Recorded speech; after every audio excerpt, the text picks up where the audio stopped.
decía que vamos a iniciar esta sesión donde vamos a tratar sobre las obras de conducción y el modelamiento de canales aplicando un modelo hidráulico que nos va a permitir hacer verificaciones de los cálculos manuales y también, por supuesto, desarrollar diversos escenarios en el diseño de una obra de conducción, específicamente en el tema de los canales, o sea, de los conductos abiertos. Pero previamente a ello vamos a tratar de recordar, ¿no?, algunos de los principios fundamentales de la hidráulica de canales que usted y de la hidráulica en general, para que puedan ustedes recordar cómo es las aplicaciones, tanto en el diseño manual como en el modelado, que son los software últimos que aplicamos para calcular estas obras de conducción. Entonces, iniciemos con lo primero. Vamos a desarrollar la definición. Recordemos que en hidráulica, tanto hidráulica mecánica de fluidos 1 y mecánica de fluidos 2, ¿no?, se han planteado las ecuaciones fundamentales de la hidráulica, ¿no? Y esas ecuaciones fundamentales de la hidráulica, hemos dicho ya en la clase anterior, que se aplican y se van a aplicar al diseño de todas y cada una de las obras hidráulicas. Por eso es que deben recordarlas, deben revisarlas, ¿no? Y eso le va a permitir poder aplicar esos conocimientos ahora en el diseño de las obras de conducción. En general, hemos dicho que las obras de conducción son las encargadas de transportar el agua desde la captación hasta su almacenamiento, o puede ser desde la captación hasta la distribución, porque resulta que no necesariamente cuando hagamos el esquema hidráulico, de repente no requiere almacenamiento del sistema, ¿no? Un sistema requiere almacenamiento cuando el balance hídrico es deficiente, o sea, cuando la oferta es menor que la demanda y cuando no tenemos otra posibilidad, ¿no?, de agenciarnos de otra fuente de agua. Entonces, ante esa imposibilidad ya de conseguir otra fuente para cubrir la demanda, entonces, en ese momento, pensamos en el almacenamiento, ¿no? ¿Para qué? Para cerrar la brecha. Recuerden que la brecha es la resta entre la demanda menos la oferta.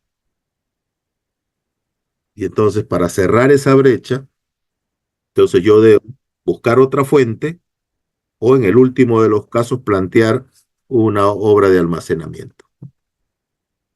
Entonces, puede ser un almacenamiento, dos almacenamientos, tres almacenamientos, bueno, dependerá de la necesidad. En el caso del proyecto especial Tambo Jaracocha, entonces hay dos almacenamientos que justamente dan nombre al proyecto: Tambo y Jaracocha.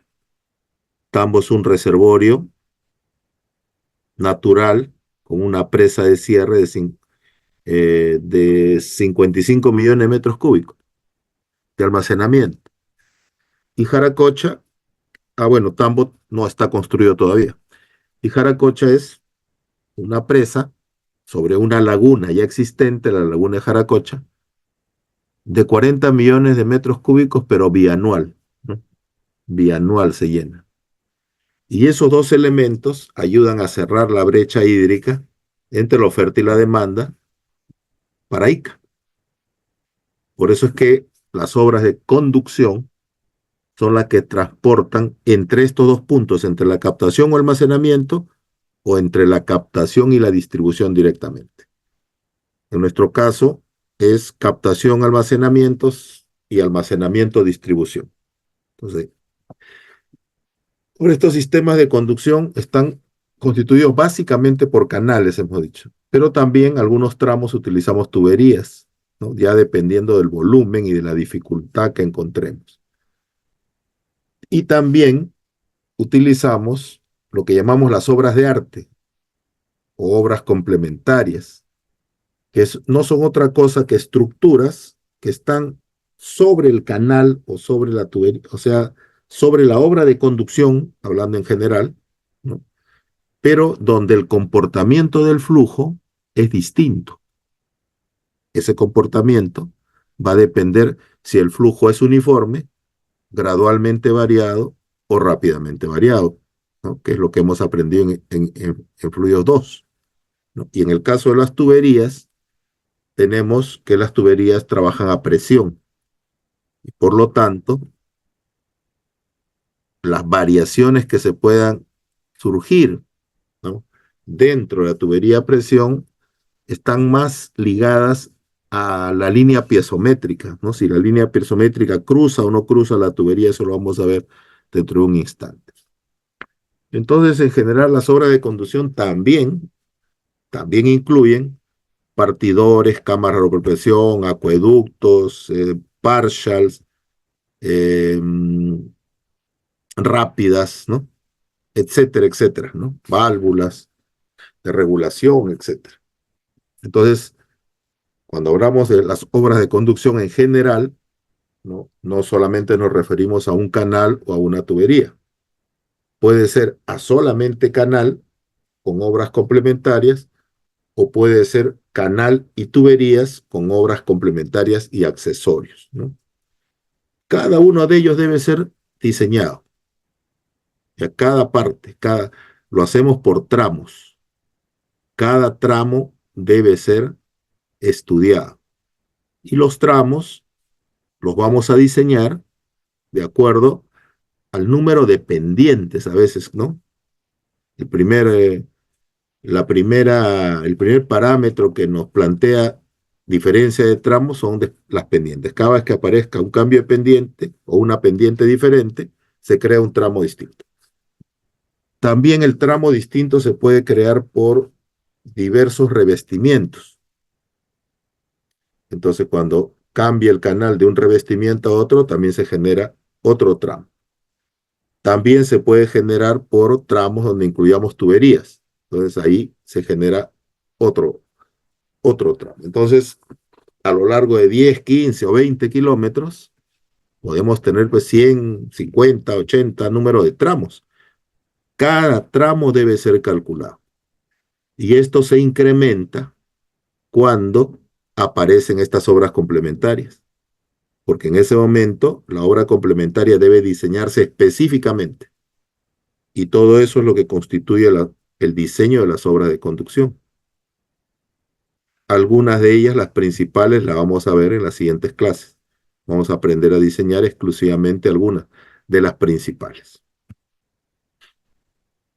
En lo que se refiere a las obras de conducción, o sea, las tuberías, esto lo hemos estudiado en mecánica de fluidos 1, ¿cierto? Y está regido por las ecuaciones fundamentales de la hidráulica. En ese momento son la ecuación de la continuidad, ya hemos dicho, y la ecuación de la energía, ¿no? O de Bernoulli, como algunos de ustedes se recordarán. Entonces, esas dos ecuaciones nos sirven a nosotros para diseñar la tubería. ¿Qué cosa es diseñar la tubería? Determinar el diámetro, ¿ya? Diseñar la tubería es determinar el diámetro, y eso nos hemos especializado cuando hemos llevado fluidos 1, ¿no? Todos los ejercicios eran para determinar el diámetro de la tubería, para determinado caudal, para determinada velocidad, para determinadas condiciones, presiones, ¿no? El otro elemento importante en el diseño de la tubería es la presión. O sea, ¿qué es lo que controlamos? O sea, ¿cómo se verifica que el tramo que yo estoy, donde he aplicado Bernoulli y la ecuación del caudal o de la continuidad, está bien ese diámetro que yo he calculado? Primero por la presión, ¿no? Lo primero que verificamos es, bueno, ¿cuáles son las presiones en el tramo? Y si estamos diseñando, por ejemplo, un sistema de agua potable, las normas sanitarias nos indican que la presión mínima es 10 metros de columna de agua y 50 metros de columna de agua para una tubería estándar, ¿no? Entonces, si la presión que yo he calculado en ese tramo está por encima de 50, entonces quiere decir que la tubería no va a soportar esa presión, ¿no? Y si por el contrario sale por debajo de 10, entonces quiere decir que la tubería no va a ser suficiente para impulsar el agua, ¿no? De un punto a otro.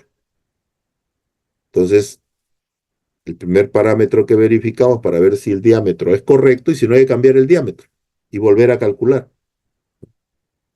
O disminuimos el diámetro o ampliamos el diámetro, dependiendo de lo que tengamos.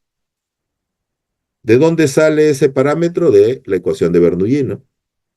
Que dice que presión en 1 entre peso específico más la velocidad al cuadrado entre 2 veces la gravedad más Z1, ¿no? Es igual a presión en 2 entre peso específico más velocidad en 2 al cuadrado, 2 veces la gravedad, más Z2, menos la sumatoria de pérdida de carga, ¿no? Eso dice la ecuación de Bernoulli para fluidos reales.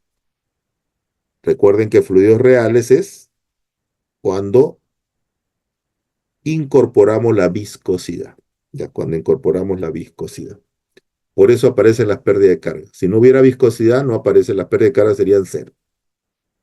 Muy bien, entonces ese es el primer parámetro a recordar. Mire, estamos recordando, esto no es obras hidráulicas, pero yo prometí hacer una recordación en cada punto pues, de las cosas, cómo se aplica.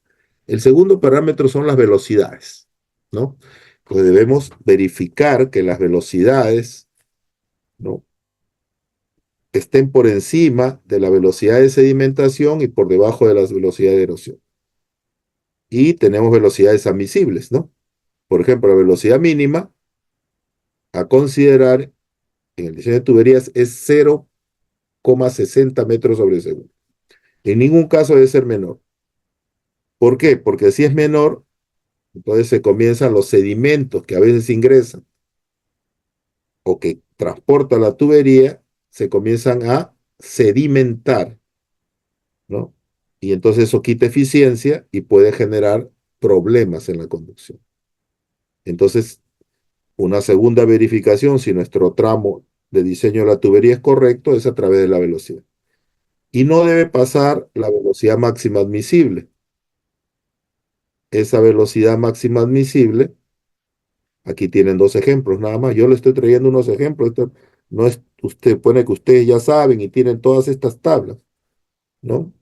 Y si no, hay que conseguirlas. Por ejemplo, para tubos de concreto, 3 metros sobre segundo, velocidad máxima admisible. Y para tubos de acero y PVC, 5 metros sobre segundo, ¿no? Entonces, estos datos se pueden obtener de tablas que ya existen.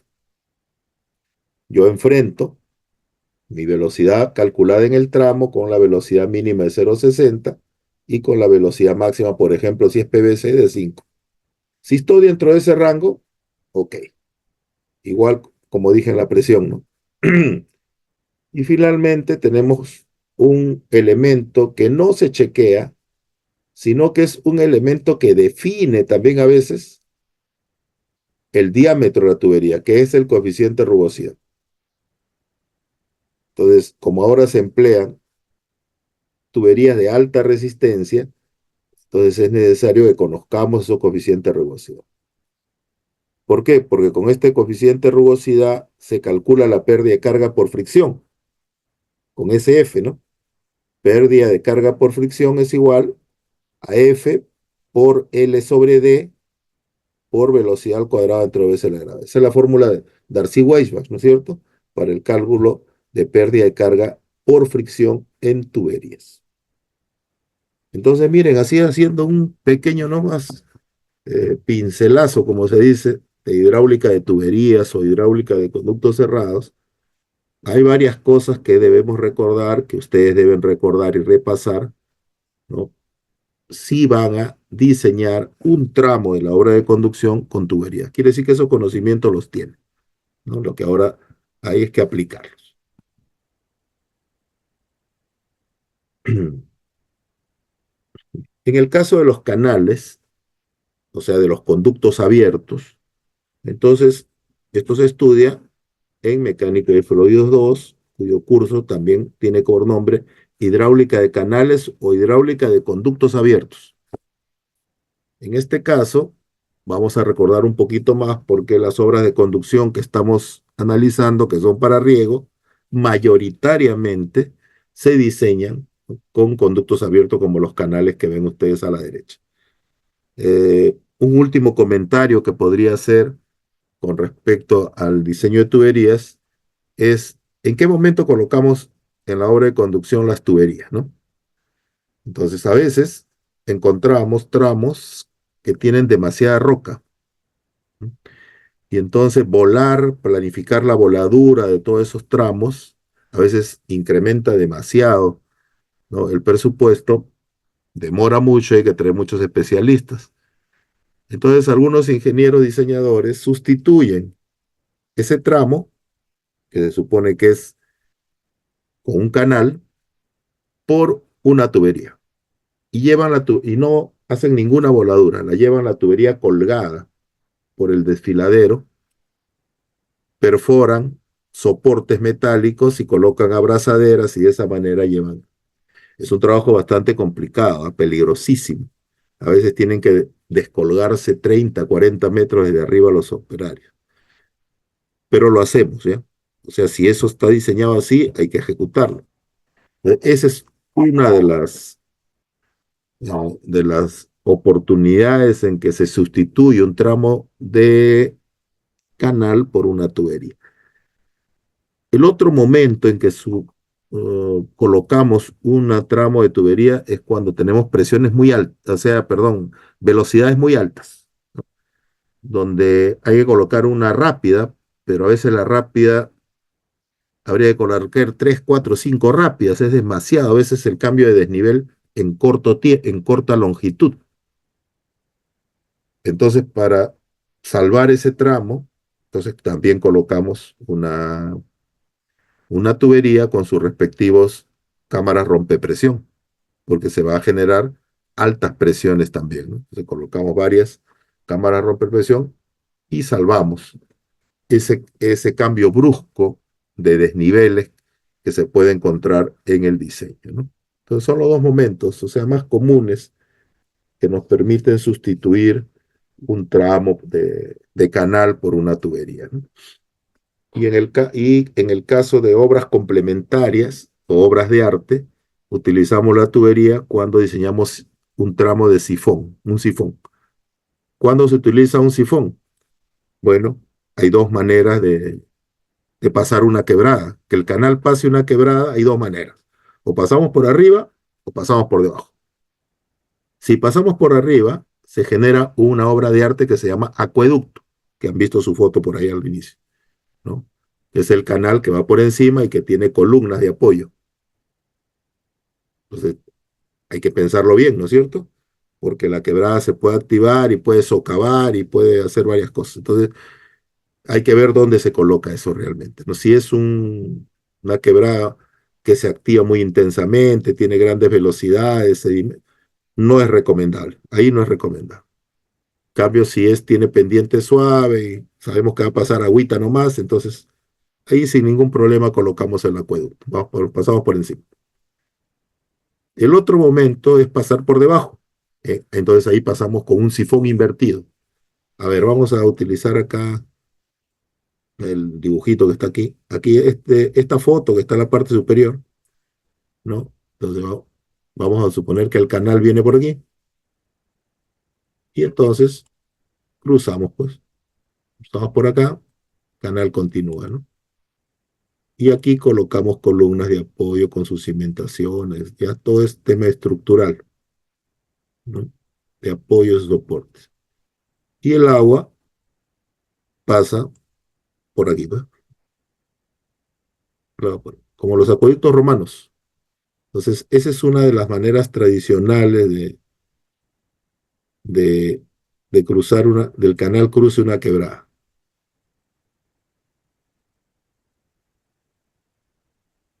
La otra forma, la otra forma es A ver, ¿qué pasó aquí? Ya, ahí está. La otra forma es que venga el canal igual por aquí, ¿no? Hacemos una cámara de carga, una transición, ¿no? Y bajamos así. Otra transición o cámara de carga, y por acá vendría. Entonces hay dos materiales que puedo utilizar yo para el sifón invertido. El primer material puede ser hacerlo con concreto, ¿no? Tubos cerrados de concreto, no hay ningún problema, funcionan un montón. Pero a propósito de lo que acabamos de tocar, también podemos hacerlo con tuberías, ¿no es cierto? Y se supone que en hidráulica uno, ustedes han llevado el diseño esto, tubería de 3 tramos, de esta forma, con ingreso libre aquí, acá ingresa libre y de ahí ya ingresa a conducto cerrado y acá salida libre también. O sea, tenemos los conocimientos que se aplica. Bernoulli, caudal y Bernoulli entre el punto uno. Lo que, ¿Qué es lo que debemos garantizar? Que la velocidad aquí en el último tramo sea la suficiente para que impulse el agua y llegue a arriba. Eso es lo que tenemos que garantizar. Entonces también se utiliza tuberías para cruzar quebradas, ¿ya? Para cruzar quebradas. Ok. Ahora sí entremos al tema de los canales, ¿no? Entremos al tema de los canales. Entonces, en el caso ya de los conductos abiertos, por su propia definición, los conductos abiertos son obras de conducción, pues, por autonomacia, ¿no? ¿Por qué? Porque transportan el agua por acción de la gravedad, es decir, por su propio peso, nadie los impulsa, ¿no? Entonces, para que se inicie el movimiento, solamente se requiere una pequeña inclinación, ¿no? Que genere una fuerza horizontal, o sea, esta fuerza de gravedad, la componente horizontal de la fuerza de gravedad, por esa pequeña inclinación, diferencia de cotas entre el arranque y el punto final, y en ese momento inicia el movimiento. Y segunda condición, ¿no? Es que supuestamente trabajamos sin presión, ¿no? Sin presión. Eso no es cierto mm, en toda condición, porque lo cierto es que en el ambiente, en el aire, hay una presión, ¿no? ¿Qué cosa es esa presión? Esa presión es la presión barométrica, ¿no? La presión barométrica. De la que estamos hablando es de la presión manométrica, ¿no? Entonces, como es un conducto abierto, entonces no hay presión manométrica. De eso estamos hablando, ¿no? Entonces, donde hay la presión es cero, se considera en la superficie del agua, la parte superior de la lámina de agua, partimos de cero. Y lo que sí tenemos es una presión hidrostática, porque cuando vamos bajando, o sea, vamos hasta la profundidad del agua, entonces ahí sí va incrementándose la presión hidrostática, ¿no? Porque la presión hidrostática es peso específico por la altura, ¿no? Del agua.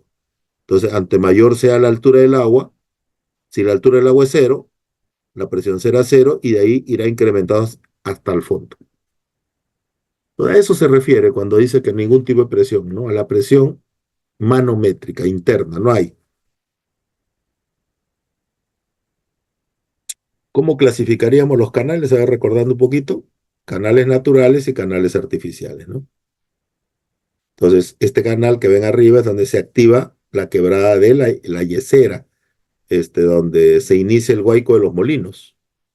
Eso está como a 1, 2 horas arriba, ¿no? Así pequeñito, y de ahí se comienza a llenar el agua y después termina en un aluvión abajo. Estos son canales naturales, los ríos son canales naturales, las quebradas, etcétera, ¿no? Un canal en tierra, hecho por el hombre, no es un canal natural. Un canal en tierra, que, como el canal Achirana, por ejemplo, que lo hizo, bueno, no lo hizo Pachacute, lo mandó a hacer Pachacute, lo que hicieron fueron los soldados, 40.000 soldados. Ese es un canal artificial.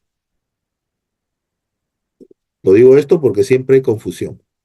¿no? Creen que cualquier canal en tierra es un canal natural. No, es un canal artificial, ¿ya? Además, ¿por qué menciono eso? Porque los canales naturales los estudia la hidráulica fluvial, ¿no? O sea, a profundidad, y ese curso es un curso electivo aquí que nunca lo han activado, pero que se enseña en el posgrado, ¿no? Entonces, hace muchos años yo dicté el curso, pero para los alumnos que regresaron después de mucho tiempo, hicimos un curso de titulación. Y ahí dicté yo ese curso, ¿no? Como uno de los cursos de titulación, hidráulica fluvial. Entonces, la hidráulica fluvial se encarga del diseño de los canales naturales, ¿no? Canales naturales. Bueno, no solo el diseño, ¿no? Sino estudiar todas las características. Entonces nosotros es importante porque hay que saber que nosotros nos dedicamos, la universidad, a enseñar canales artificiales, ¿ya? De cualquier condición. Lo que han aprendido ustedes en hidráulica de canales es eso, a diseñar canales artificiales, ¿ya? Así sean en tierra. Estas son las características geométricas que ustedes deben recordar e hidráulicas, ¿no? Para el diseño de la principal obra de conducción. Existen tres elementos: elementos geométricos, elementos cinéticos y elementos dinámicos. Bueno, los elementos geométricos son distancias o alturas, ¿no? Donde el elemento principal es el tirante, que es la altura del agua. Y el otro elemento importante es el talud, que es la inclinación de las paredes. Entonces, eso define lo que es el área mojada, que es el área hasta la altura del tirante. O el perímetro mojado, que es la suma de los lados hasta la altura del tirante. Y el borde libre es una sobreelevación que le ponemos empíricamente. Podemos utilizar algunos gráficos, algunas fórmulas, recomendaciones, pero esto no se diseña, hay que agregarle al tirante una altura de seguridad que se llama borde libre. Esos son los elementos geométricos. Los cinéticos son el caudal o gasto, el caudal unitario, que es el caudal entre el ancho, es Q minúscula. Recordando un poquito, la velocidad, velocidad media, velocidad puntual, ¿no? Y los elementos dinámicos son el coeficiente de rugosidad y la pendiente hidráulica. ¿Por qué son dinámicos? Porque cambian con el tiempo. Los otros no. Estos elementos, el coeficiente de rugosidad, depende del revestimiento que le coloquemos al canal.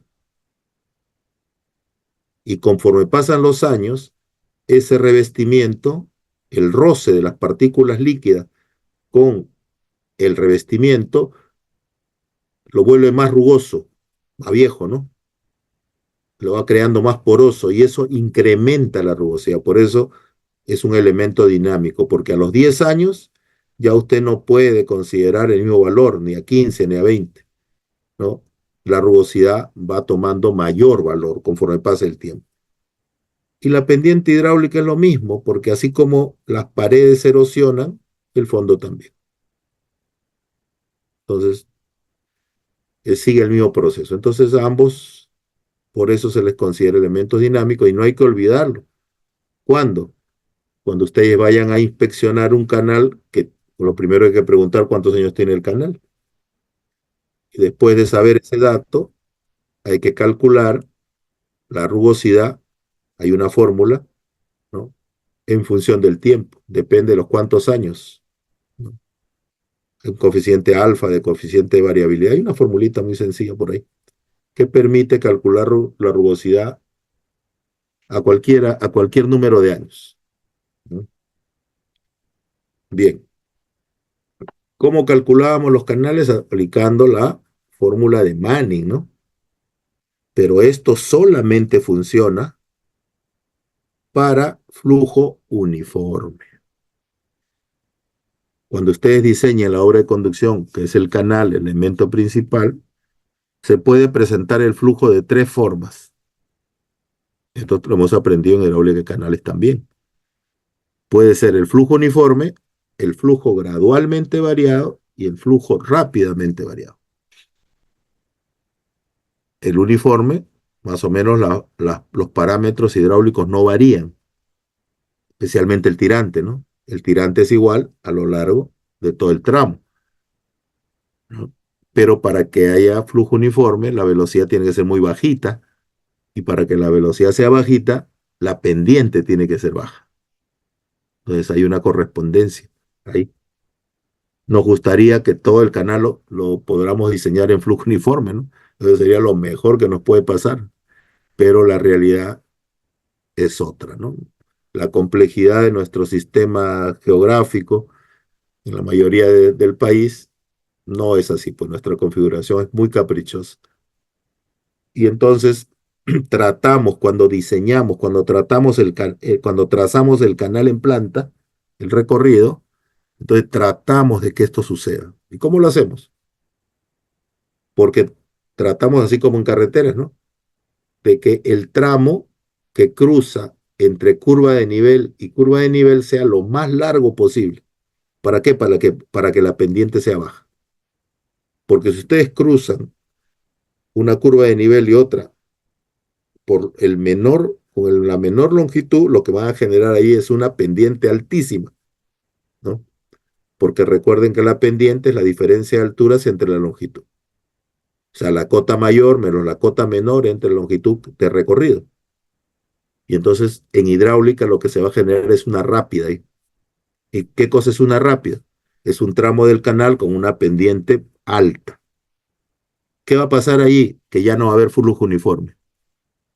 Allí van a tener ustedes flujo gradualmente variado y rápidamente variado. Y por lo tanto esta fórmula no se aplica.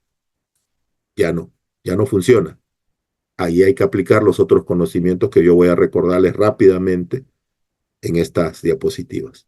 Mire, en el caso del flujo uniforme, utilizamos la fórmula de Manning que nos dice que caudal es área de la sección transversal por el radio hidráulico a la 2/3, por la pendiente a la 1/2, y todo eso entre el coeficiente de rugosidad n. Y esta tablita que ven aquí abajo nos da algunos valores para que recuerden, ¿no? De n. Este es de n minúscula, por si acaso. Los dos son n minúscula, ¿no? Entonces, si es de concreto el revestimiento, 0.012. Si es de albañilería de piedra, 0.020 y así. Canales en tierra, ¿no? Canales en tierra, 0.025, ¿no? Hasta ahora siguen ingresando alumnos. En cauces con vegetación, 0.030. Cauce de inundación, 0.060. Miren cómo se incrementa. Porque la inundación trae piedras, trae guijarros, ¿no? Entonces, la rugosidad. Pero, conclusión, este N, a nivel de pregrado, lo calculamos de tablas nada más, ¿no? Por eso le he colocado ahí el libro, creo que le coloqué el libro de 20 show, no recuerdo. Bueno, si ustedes quieren trabajar con unidades inglesas, bueno, hay que multiplicar por el coeficiente nomás de conversión, que es 1.486, ¿no? Se lo pongo aquí porque a veces se nos ocurre ponerle cálculos en estas unidades. Pero en realidad en nuestro país no utilizamos las unidades inglesas. Pero alguno de ustedes puede de repente se va a otro país, ¿no? Y tiene la posibilidad y normal. Muy bien, entonces esto es para recordarles cuál es la fórmula que aplicamos cuando tenemos flujo uniforme, ¿no? Que es lo más fácil, ¿no? Lo más fácil. ¿Y cuál es la incógnita en el caso anterior? A ver, ¿quién me dice? ¿Cuál es la incógnita aquí? ¿Qué es lo que calculamos?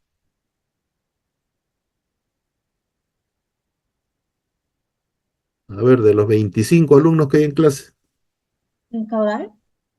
¿qué calculamos aquí? ¿Cuál es la incógnita cuando diseñamos un canal? La tirante, ingeniero. El tirante, ¿no es cierto? El El tirante. tirante, anótenlo ahí. Espero que estén anotando, porque lo que estoy hablando es lo importante, no lo que está ahí. El tirante, señores, el tirante. Aquí, porque el caudal es dato, pues viene del cálculo anterior de la demanda, ¿no es cierto? Del estudio agronómico. Este caudal ya está, ya lo sabemos. Antes de comenzar a diseñar el canal, el caudal es dato. ¿Cuánto de agua queremos llevar? Entonces, vamos a dimensionar una estructura para que lleve esa cantidad de agua.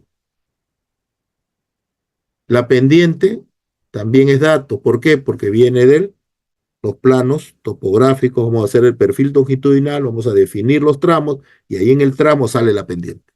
Entonces eso viene del estudio topográfico. El primero viene el estudio agronómico, hidráulico, como quieran llamarle, y el segundo viene el estudio topográfico. La N viene de las tablas. Entonces, ¿qué nos queda nada más? Nos queda esta A y R, que son elementos geométricos. Y entonces eso viene del dimensionamiento, ¿no? Ya hay que utilizar algunas técnicas que se han explicado seguramente cuando llevaron hidráulica de canales, ¿no? Dependiendo qué datos tenemos y qué no tenemos, despejamos el tirante, ¿ya? Diseñar una obra de conducción significa encontrar el tirante a lo largo de todos los tramos. Esa es nuestra tarea. Y si le sumamos a ese tirante el borde libre, ya tengo la sección de la estructura, ¿no es cierto? Ya tengo la sección hidráulica del canal, que es lo que yo quiero dibujar en el plano. Para cada kilómetro, para cada tramo, qué sección es y con su cuadrito de características hidráulicas de ese tramo. ¿Cuáles son las características hidráulicas? Lo que está aquí, pues, caudal, área, rugosidad, velocidad, ya lo que calculamos también, pues la velocidad, ¿no? El tirante, el número de flow, qué sé yo, el tipo de flujo, todo eso lo escribimos ahí, lo dibujamos bonito en el AutoCAD y lo ponemos en cada plano con su sección. Eso es el resultado, ya está calculado, ahí terminó todo. Pero esto es cuando es flujo uniforme. Cuando ya entra el flujo gradualmente variado, esos tramos donde aparecen las obras de arte, ya ahí no funciona el flujo uniforme, ¿no? Entonces ahí, ¿qué cosa es lo que va a aparecer? La ecuación diferencial del flujo gradualmente variable. Esa es la fórmula que debemos aplicar a todo el tramo. Y van a aparecer dos tipos de flujo. O sea, el flujo gradualmente variado se presenta de dos formas. O comienza a incrementarse o comienza a disminuir, ¿no? Entonces, ¿cómo comienza a incrementarse? A ver, antes de pasar a ver dónde está mi lapicito. Acá está. Figura de arriba. Ya lo hemos visto en Boca Toma, ¿no? Ya lo vimos. Esto es un barraje fijo y acá al fondo están las ventanas de captación. Entonces, ¿qué hemos dicho? Que a una distancia, aguas arriba de la obstrucción, o sea, hacia aquí, hacia la derecha, el tirante va a comenzar a elevarse, pues, para pasar encima. Entonces, si yo hago, bueno, un nivel de referencia, aquí va a haber un tirante, Y1, aquí va a haber otro, un poquito más grande, y aquí va a haber otro, y encima de la cresta, pues el que, bueno, un poquito antes de la cresta, ya es el que obtiene el valor máximo del tirante antes de la cresta o antes del barraje, como quieran llamarlo ustedes. Entonces, ¿qué es lo que voy observando? Que el tirante va incrementándose. A esto se le llama curva de remanso. Entonces decimos que cuando se coloca una obstrucción, el agua se remansa. ¿Qué significa remansarse? Que a una distancia, aguas arriba, va a comenzar a elevarse. Para poder pasar, pues para poder pasar. Este que estoy marcando en este momento, que es la altura del agua sobre, ya ese no es Y, sobre la cresta, ahí ya no hay flujo gradualmente variado. Aquí hay flujo rápidamente variado, que también tenemos que calcularlo, por supuesto, ¿no? Pero ya es otro tipo de flujo, otro tipo de fórmula. La ecuación diferencial solamente hasta antes de la obstrucción. El otro caso es cuando la curva va disminuyendo, como esta de acá abajo. Miren aquí, va disminuyendo. ¿Cuándo disminuye? Cuando nos vamos acercando a una caída, por ejemplo, ¿no? Por ejemplo, aquí hay una caída así, vertical, entonces el agua se va a acercar y va a caer así. Entonces, en una cascada, por ejemplo, ¿no? así como en las películas que se ven las cascadas, ¿no? Y se cae un hombrecito y comienza ahí a patalear para querer salir y logra, en algunas películas logra salir pues hasta determinada distancia, vamos a poner hasta aquí. Pero a partir de aquí para adelante, voy a utilizar otro color, ¿no? A partir de aquí para adelante, ya no se puede salir el hombrecito ya. ¿Saben por qué?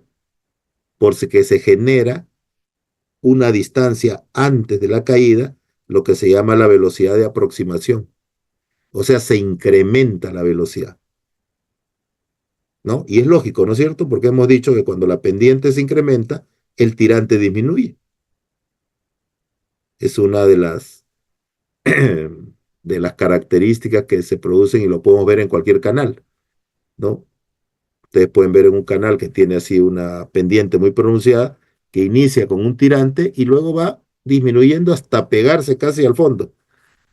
Esa es una característica. Mientras la pendiente se incrementa, el tirante disminuye y por eso se genera un incremento de velocidad acá que impide a veces que una persona, un objeto pueda salir. Se llama velocidad de aproximación. Y en la velocidad, como incrementa la velocidad, ¿qué va a pasar con el tirante? Disminuye. Por eso esta curva va de mayor a menor. A esta curva se le llama de abatimiento, curva de abatimiento, ¿no? Va de mayor a menor. Curva de remanso de menor a mayor. Listo, ya hemos recordado los dos momentos del flujo gradualmente variado. Ahora vamos a ver la fórmula. Vamos a ver la fórmula, ¿no? Listo, vamos a ver la fórmula. Aquí tienen la fórmula. Esta es la ecuación que aplicamos para calcular cualquiera de los tirantes en cualquier parte del flujo gradualmente variado. La diferencial de Y con respecto a X es igual a la diferencia de pendientes. S sub 0 es la pendiente del fondo, acá, que está en negrita, acá a la izquierda. Y esa pendiente del fondo ¿es dato o no es dato? Es dato, ¿no es cierto? Es dato, es la pendiente topográfica, la que sale de los planos, ¿no? Luego hay que restar a la pendiente de energía. Esta sí hay que calcularla. Abajo les he puesto la fórmula. S sub F, velocidad al cuadrado, N al cuadrado entre R a las 4 tercios. Sale la fórmula de Manning. Velocidad conocemos, N conocemos, R geométricos, por lo tanto sí es posible calcular esta pendiente. Y en el denominador tenemos 1 menos el caudal al cuadrado, se supone que el caudal es dato, T es el ancho superficial del canal, entre la aceleración de la gravedad por el área de la sección transversal del canal elevado al cubo. Tampoco no es nada del otro mundo, ¿no? Lo que hay que hacer es, si vamos a calcular los tirantes, entonces pasamos diferencial de X acá al otro miembro, integramos los dos, ¿no es cierto? Y nos va a salir la variación de Y y la fórmula, ¿no? La fórmula respectiva aquí. Entonces, esto lo llevamos a una tabulación y hay diferentes fórmulas que hemos aprendido en hidráulica de canales, ¿no? Tramo a tramo, integración gráfica, Van-Metieff, etcétera, de metodologías aplicando esta ecuación que nos permiten, pues, encontrar esos tirantes. Si usted, a veces, por cuestión académica, para marearlos un poco, lo que le pedimos es que calcule la distancia a la cual comienza a remansarse el agua, por ejemplo. Entonces, ahí lo único que hay que hacer es voltear la ecuación, ¿no? Despejar diferencial su X y pasar todo, pues, al revés, ¿no? O sea, dejar solo a X. Entonces, ahí es lo mismo, pero simplemente se invierte la fórmula, ¿no? Y a veces eso los confunde cuando uno les enseña. En el caso del flujo rápidamente variado, bueno, antes de eso, ¿en qué momentos más se puede presentar el flujo rápidamente variado? No hay. Dos momentos, nomás ya les expliqué. En estos dos casos que se les presente a ustedes en el canal, también cuando se acerca una pendiente fuerte, se presenta abatimiento, ¿no? Y esto de acá se presenta porque a veces ponemos una grada positiva. También ahí va a aparecer el flujo realmente variado. Pero hay momentos, y eso vamos a explicar aquí, donde se presenta el flujo rápidamente variado combinado, ¿no?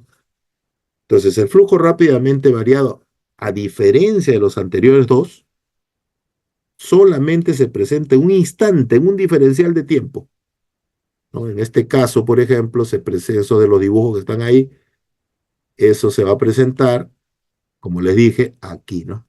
Ahí no va a ser. En esa sección, en ese punto, en ese instante, ¿no? Esa es su característica del flujo rápidamente variado, ¿no? Entonces, un tramo corto, cortísimo, ¿no? Que para nuestro caso lo tomamos como un punto, una sección. Y para este, por ejemplo, hemos estudiado que aquí se calcula el caudal por la fórmula de vertederos, ¿no es cierto? Caudal es igual, ya lo hemos visto en la primera clase, ¿no? En la segunda, creo. Disculpen, L, H a la 3 medios, ¿no? Ya esa fórmula la hemos visto, ¿no? CLH a la 3 medios, ¿ya? Bueno, una fórmula que ya la hemos visto, la fórmula de vertederos para secciones, ¿cómo se llama? Secciones rectangulares y trapezoidales. Esa fórmula. Para triangulares es diferente. Pero es así, con la fórmula de vertederos. Este es calcula vertederos. Pero acá viene otro momento. Entonces aquí se genera como una rápida, ¿no es cierto? Entonces este es flujo. A ver, lo voy a ir apuntando. Flujo rápidamente variado en ese instante. Luego aquí se genera una curva superficial que va de mayor a menor hasta aquí más o menos. Entonces ahí va a haber un flujo gradualmente variado. Y luego aquí en el salto, ¿no? Antes del salto va a haber una curva, ¿no? Entonces este es otro flujo gradualmente variado. Gradualmente variado. Luego aquí viene, entre este punto y este punto viene el salto hidráulico, ¿no? Longitud del salto. Entonces, ¿qué cosa es? Flujo rápidamente variado. Tiene su propia fórmula, ¿no es cierto? No hay una ecuación que resuelva el salto hidráulico. Entonces, por eso se le considera flujo rápidamente variado, igual que acá en el vertedero. Y luego aquí viene una curva, la flujo gradualmente variado. ¿Por qué? Porque aquí es el tirante de salida, depende de la sección del canal. Entonces, la curva comienza con la altura máxima del salto hidráulico y disminuye hasta el tirante de salida. Entonces, se presentan así, en conjugación. Aquí nuevamente, esta es una rápida, ¿no es cierto? Entonces, la rápida, aquí,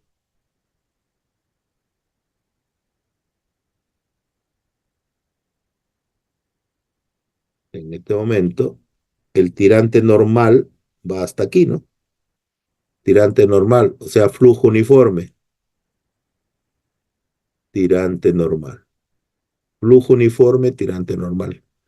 Y luego viene una transición hasta aquí. Esta es una transición para poder entrar a la rápida. Y aquí viene el tirante crítico. Y luego viene el final el tirante pequeñito al final de la rápida. Inicia con el tirante crítico y va disminuyendo. De ahí viene nuevamente el flujo gradualmente variado. De ahí viene el salto, ya toda esta historia ya la acabamos de hablar. ¿Ok? Entonces aquí sería flujo uniforme. Hasta aquí. Luego este es flujo gradualmente variado.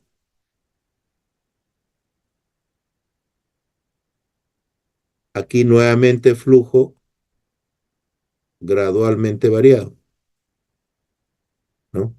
Aquí flujo rápidamente, ya bueno, ya no lo voy a escribir, aquí ya bueno, vamos a escribir, ya, y etcétera, etcétera, ¿no? Y en el caso cuando se hace una descarga bajo compuerta, cuando abro la compuerta, ¿no? Por supuesto acá hay flujo uniforme. Abro la compuerta y se genera de nuevo todo este proceso. Hasta aquí, flujo gradualmente variado, aquí flujo rápidamente variado y aquí nuevamente flujo gradualmente variado. O sea, los tres componentes del salto que ya hemos estudiado aquí, ¿no? De repente hasta aquí, ¿no? Se genera la curva superficial. Vente hasta ahí. ¿Mm? Y luego este es el tirante conjugado Y1 del salto. Y acá sería el tirante conjugado Y2 del salto. Entonces, flujo uniforme, flujo gradualmente variado, flujo rápidamente variado y flujo gradualmente variado. Ya con más detalle. Entonces, esa es la forma como aparecen los diferentes flujos. Y vuelvo a decirles, ¿por qué es importante? Porque en cada parte hay que calcular el tirante, en cada tramo. Quizás todo lo que hemos aprendido de hidráulica de canales se apliquen en este momento, ¿no? La parte fundamental para el diseño de que todo entra en el diseño. No crean que van a utilizar una formulita nomás y ya. El H canales no sirve para eso, por si acaso. El H canales es un software docente. ¿Qué significa un software docente? Que es para aprender, ¿no? Es para aprender. No sirve para expedientes ni nada por el estilo, ¿no? Aunque algunos ahí consultores me lo presentan, yo reviso y le rechazo, ¿no? Vienen molestos a veces. Y se van a dar cuenta, ¿no? Ahora que vamos a hacer la modelación, ¿no? ¿Por qué hay que utilizar ese software de modelación y no el H-canal? El H-canales es estático y el otro es dinámico. El H-canales no incorpora todas las características, ¿no? Que tiene un tramo de canal, sino una sección nomás.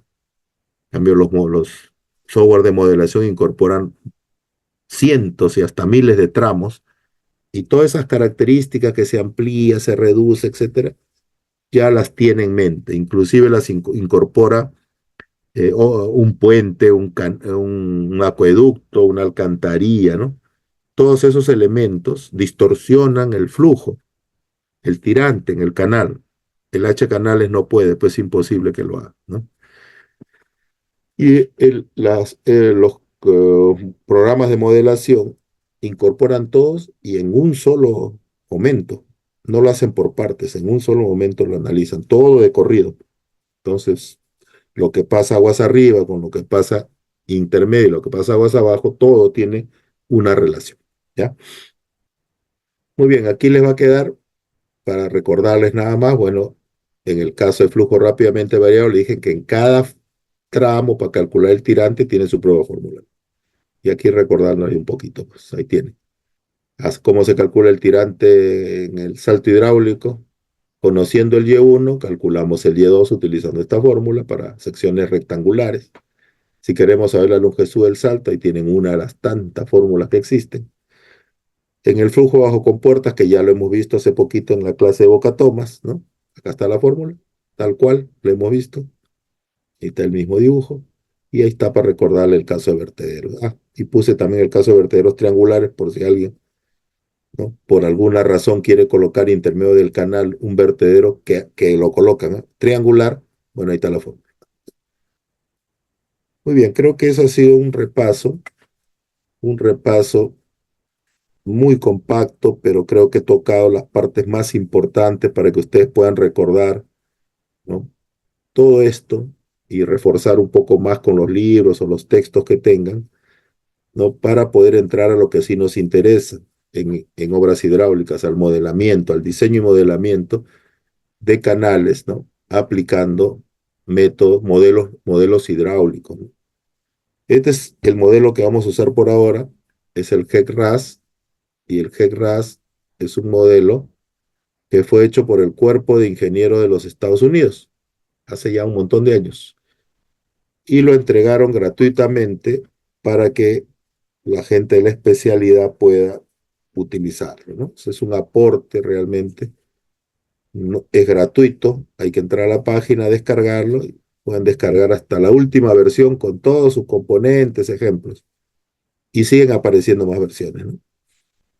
Para el caso del trabajo y de la práctica y lo que vamos a hacer, voy a utilizar solamente el 4.1. que es la versión que tiene más tutoriales, que es más manejable, pero esos mismos se siguen manteniendo hasta la última. Lo único que han agregado, ahorita les voy a explicar qué es lo que han agregado, ¿no? Es el flujo bidimensional. Pero las características, la forma de ingresarlo, todo es igualito, sino que ese sistema bidimensional es más cercano a la realidad, porque el flujo realmente va no solamente bidimensional, va en tres dimensiones, pero básicamente va en dos el flujo, ¿no es cierto? Hay una tercera sí, pero es muy leve su influencia, ¿no? Entonces, a veces se generan corrientes vorticosas, que son corrientes transversales, y en muchas partes del canal se presentan corrientes transversales. Por lo tanto, considerar corrientes longitudinales y transversales a la vez, o sea, bidimensional, es más cercano a la realidad. Por eso es que las últimas versiones ahora están entrando con fuerza, ya estamos haciendo bastantes tesis sobre eso, ¿no? Y de repente les puede interesar pues a alguno de ustedes. ¿Qué cosa es lo que hace el software? Lo mismo que hacemos a mano, calcular los tirantes, ¿no? Acá ellos le llaman perfiles, y te calcula hasta 25.000 perfiles, ¿no? 25.000 tirantes a la vez, en simultáneo, aplicando los conocimientos del flujo uniforme o gradualmente variado, ¿no? Tanto para canales artificiales como naturales, también entra hidráulica fluvial. Analiza secciones compuestas y por lo tanto considera diversas rugosidades, que es lo mejor que podemos hacer, porque a veces en un cauce natural, un río, tenemos una rugosidad en el centro, otra en las paredes y otra en las planicies. O sea, podemos tener un montón de rugosidades. Entonces el software permite ingresar esos valores. ¿Qué más permite? Permite calcular, ¿no? Flujo inestable. O sea, a ver, recordando la hidráulica de canales. La hidráulica de canales está dividida, su estudio, ¿no? En dos grandes campos, flujo permanente y flujo impermanente, o flujo inestable, le llaman algunos. El flujo permanente se estudia en lo que ya yo les he mencionado: flujo uniforme, flujo gradualmente variado y flujo rápidamente variado. Eso nomás se estudia en pregrado. El flujo impermanente lo estudiamos en el posgrado. El impermanente es cuando todas las variables hidráulicas varían en un momento determinado. Y por lo tanto hay que aplicar diferencias finitas, ¿no? O elementos finitos. O sea, hay que mallar, ¿no? Para poder desarrollar cómo cada partícula líquida se comporta. Y entonces este software ya te lo hace. Pero para eso pues hay que llevar la parte teórica, no podemos hacerlo mecánicamente. No puede salir cualquier cosa y no lo pueden interpretar de repente. Por eso recomiendo que solamente se dediquen al flujo permanente, a la primera parte, pero el software es potente, ¿no es cierto? Pueden utilizarlo, lo utiliza gente de la maestría, hay un montón de tesis de maestría que utilizan estos cálculos, utilizan la ecuación de Saint-Venant, ¿no? Que es no lineal en la parte matemática. También tiene un módulo de cálculo de transporte de sedimentos. Para los que quieran aplicar una tesis, cálculo de transporte de sedimentos comparativo en 3 ríos, 5 ríos, espectacular, buenazo, ¿no? Y no hay tesis todavía sobre eso. La gente no se anima. Y los módulos son fáciles. Claro, primero hay que modelar todo el cauce, ¿no? Lo que vamos a aprender ahora, para después entrar a los otros módulos, pues con esos valores lo jala. Y finalmente ha incorporado hace poco un módulo de calidad del agua, que está bastante interesante también, ¿no? Muy pocos le entran al asunto, ¿no? Entonces, ¿por qué la calidad del agua? Porque ya existe una norma que nos establece parámetros, por ejemplo, de calidad del agua para riego. Entonces es importante también analizar a ver esa condición. Y les decía finalmente que en las últimas versiones se está trabajando en 2D, ¿no? Y donde la principal característica es que trabaja sobre la plataforma GIS, o sea, sobre los sistemas de información geográfica. O sea, hay que aprender un poquito de GIS, que puede ser la versión gratuita del QGIS, o la versión pagada, pueden aprender del ArcGIS, ¿no? Cualquier sistema. Los dos ¿Qué sustituye eso? Sustituye el cálculo topográfico de que nosotros debemos hacer los planos, ¿no? Y después en las secciones, ahorita lo voy a explicar, en las secciones transversales hay que encontrar las coordenadas y después subir las coordenadas una por una, etcétera. Bueno, aquí ya no. Aquí ubica en el Google Earth una zona, utiliza la versión Mapper, el RAS Mapper, jala esa versión, lo convierte en un modelo de digital de terreno, un MDT, ¿no?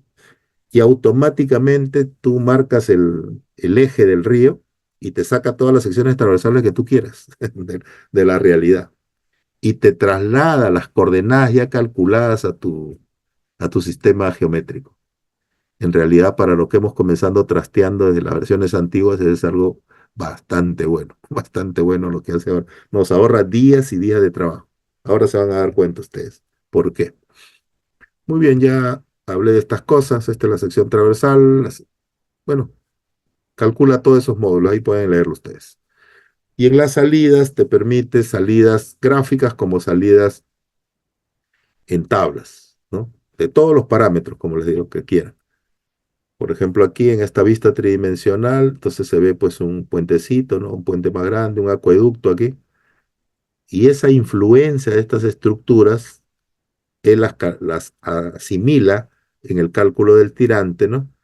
Y por eso es que hay una diferencia enorme con algún software, por ya no hablar del H-canal, que lo hace por sección, no toma en cuenta pues ninguna de estas contracciones, extracciones, calidad de revestimientos, etcétera, etcétera, que ya les he explicado. Por ejemplo, aquí, ¿qué es lo que está saliendo? Aquí esas líneas rojas que ven ustedes ahora, aquí es el cauce, o sea, el dimensionado máximo del cauce.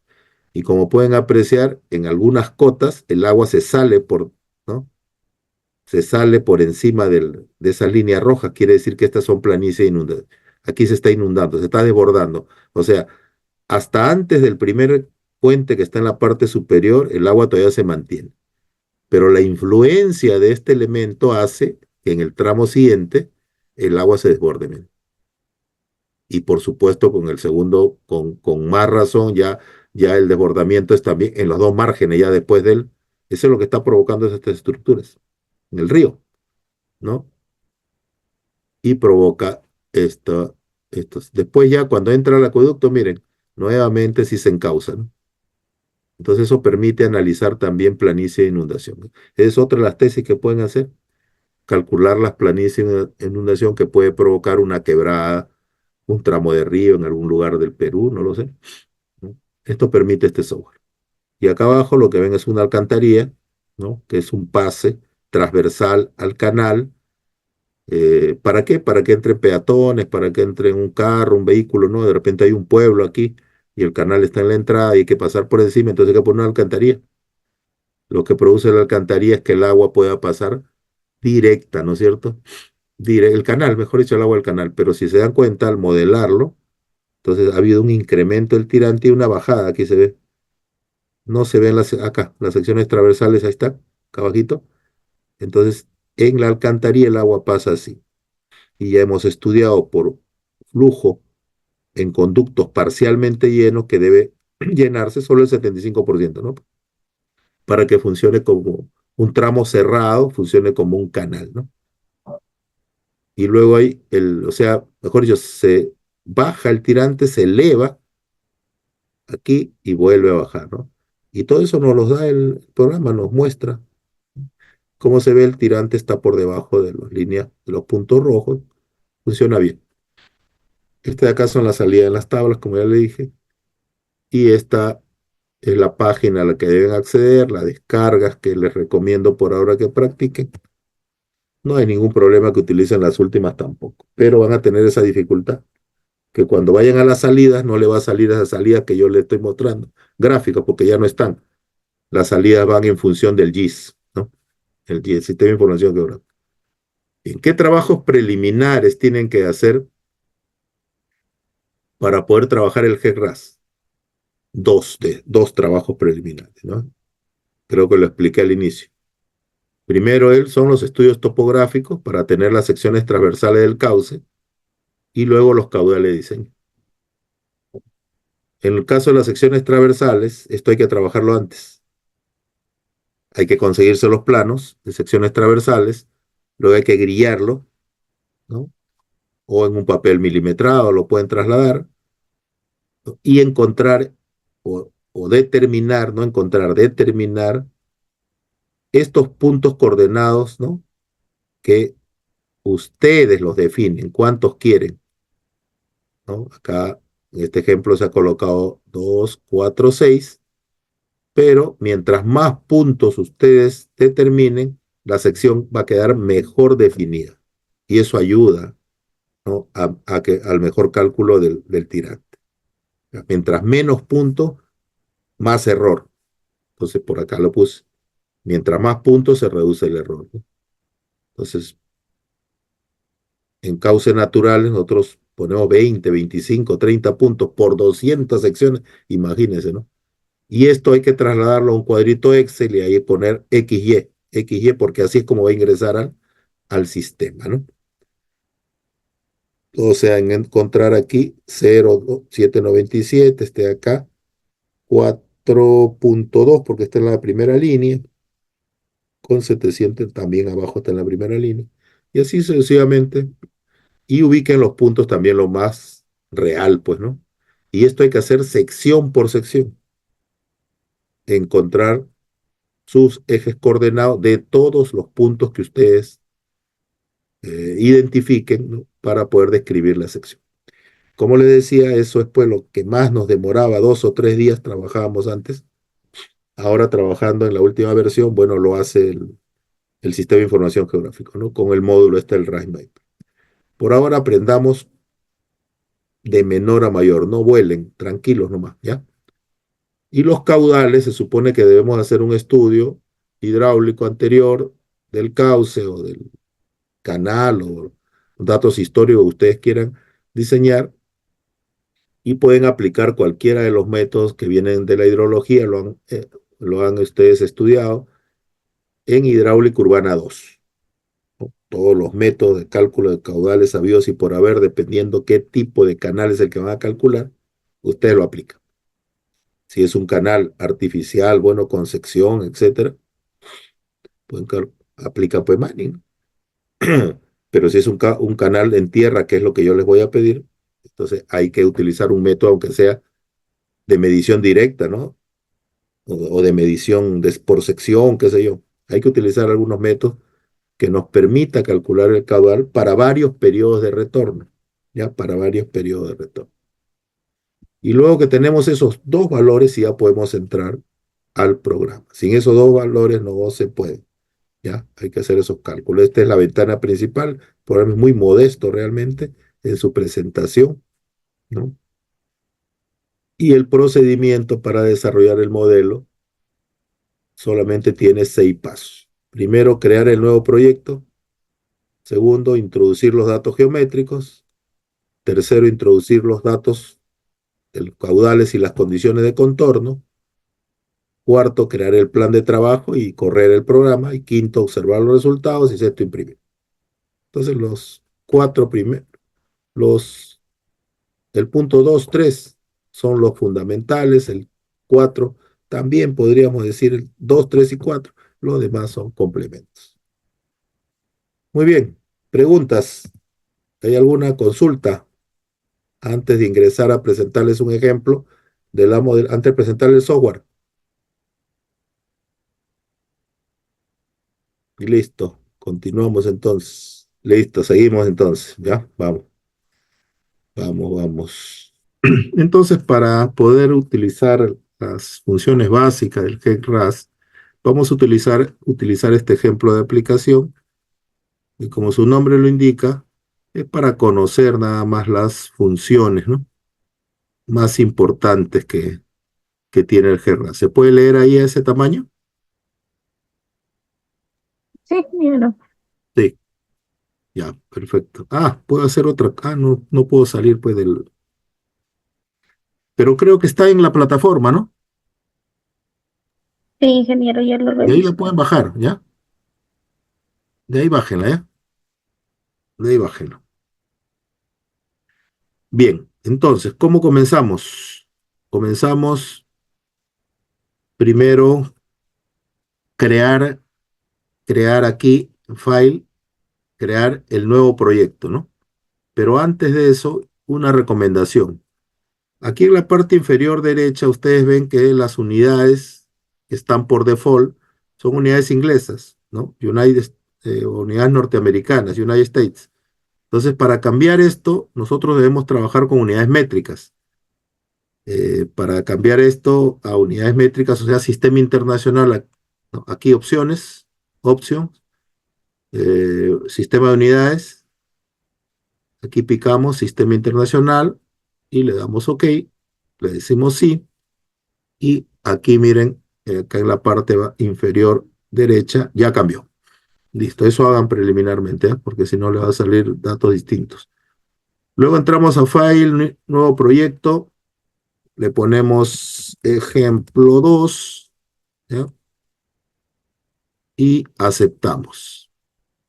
Y listo, ¿no? Ya tenemos el nuevo proyecto creado. Ahora, si quieren, ustedes lo pueden llevar a una carpeta especial, etcétera, y pueden, ya, eso es ya más fácil, ya. Pero es simplemente entrar a la opción, desplegar la ventana y en la ventana ponerle un nombre y buscar. Yo lo he colocado en lo primero que apareció, pero por default lo lleva a una carpeta del GECRAS, ¿no? Lo lleva a una carpeta del GECRAS. Muy bien. Segundo paso, ingresar los datos geométricos, ¿no? Entonces, para eso utilizamos el tercer icono. Acá dice, ingrese los datos geométricos. Picamos, se abre, ¿no? Una nueva ventana, aquí la tienen, se abre esta ventana. Y en esta ventana lo que hacemos es ir a River Ridge, que es tramo de río. Hay que dibujar el tramo del río. Picamos y va a aparecer un lapicito. Picamos y no soltamos, ¿no? Y ahí hacen doble clic. Y le ponemos el nombre que hemos estado. Bueno. Ejemplo 2, y el tramo puede ser, pues ya, Río Ica lo voy a poner. Al tramo. Y va a aparecer lo que ustedes escriben, va a aparecer acá en el dibujo. Como casi siempre el dibujo se sobrepone, vamos a Edit, mover objeto. Si ustedes quieren mover este de acá, lo mueven. Ponemos por acá. Eso es irrelevante porque esto es esquemático, o sea, no está a escala ni nada por el estilo, ¿no? Es esquemático. Luego vamos nuevamente, desactivamos y listo. El siguiente paso, después de dibujar el tramo, podemos dibujar también confluencia, ¿no? Otro tramo que se pega aquí, pero esas son funciones del GECRAS, ya, como se dice, la segunda clase. Cuando ustedes estudien el curso de GECRAS a profundidad, quienes quieran especializarse, ¿no? Primero hacemos tramo simple, después hacemos tramo con confluencia, bifurcación, le ingresamos puente, le ingresamos alcantarilla, etcétera. Eso tiene todo una secuencia, ¿ya? Un curso, pues, que cuesta 800, 1000 soles. Pueden ustedes, con amplia libertad, especializarse, como lo digo, ya para la tesis si se necesita entrar al curso completo. Por ahora, yo los voy a motivar simplemente con esta pequeña introducción, pero van a ver las potencialidades que tiene. Bien, siguiente paso, aquí a la izquierda, cross section, secciones transversales, picamos y aparece una tercera ventana, ¿no? Tercera ventana. Y en esta ventana es donde nosotros vamos a ingresar esos datos de las coordenadas, ¿no? Aquí, para iniciar el ingreso de datos a cada sección transversal, vamos a opciones, agregar nueva sección, y aquí le ponemos el nombre de la sección. Ya. Perdón. Esto es muy importante, ¿ya? Las secciones, el GECRAS, por default, o sea, por convención del programa, tienen que iniciar ingresándolas de aguas arriba a aguas abajo, ¿ya? Y por más que lo digo, siempre lo hacen al revés, y cuando lo modelan, se modela al revés, y todo sale al revés, todo sale mal. Porque el programa trabaja, no se puede de ninguna forma. Después quieren arreglarlo, quieren cambiarlo, lo de arriba abajo, peor, agravan el problema. No lo hagan. Y si aquí unos años se acuerdan y les sucede y se acuerdan lo que dijo el profesor, borren todo y comiencen de nuevo. Es más fácil, ¿ya? Es más fácil. Muy bien, entonces se comienzan de aguas arriba hacia aguas abajo. Se ingresa primero la sección de aguas arriba. En este caso sería 21.300. Entonces ponemos acá 21.300. Ok, ya, y va a aparecer aquí River Station o Estación del Río 21.300. Y aquí ustedes le pueden eh, escribir, ¿no? Normalmente los que trabajamos le escribimos esto y le ponemos aguas arriba, ¿no? En minúscula, no vamos a ver. Bueno, solo para recordar que este es el punto de aguas arriba y no nos, hasta que uno ya domina, ya no necesita, pues, ¿no? Listo. Luego picamos aquí y podemos ingresar las secciones. Entonces, a ver, ¿cuál sería los primeros puntos? Para eso, aquí en el ejemplo he puesto pues la sección 21.300. Ahí está para el ejemplo, para comenzar a practicar. Los puntos, nuevamente, por convención del GECRAS, los puntos deben ingresarse de izquierda a derecha. Comenzamos desde aquí a la izquierda y se supone que estos puntos son los que ustedes han determinado, los que están en azul, y las coordenadas X, Y de cada punto. ¿Cómo sería la primera?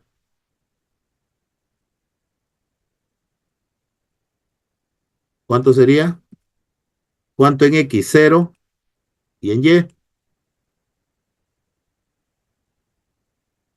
0, 203, ¿no es cierto? ¿Estamos claros o alguien tiene duda?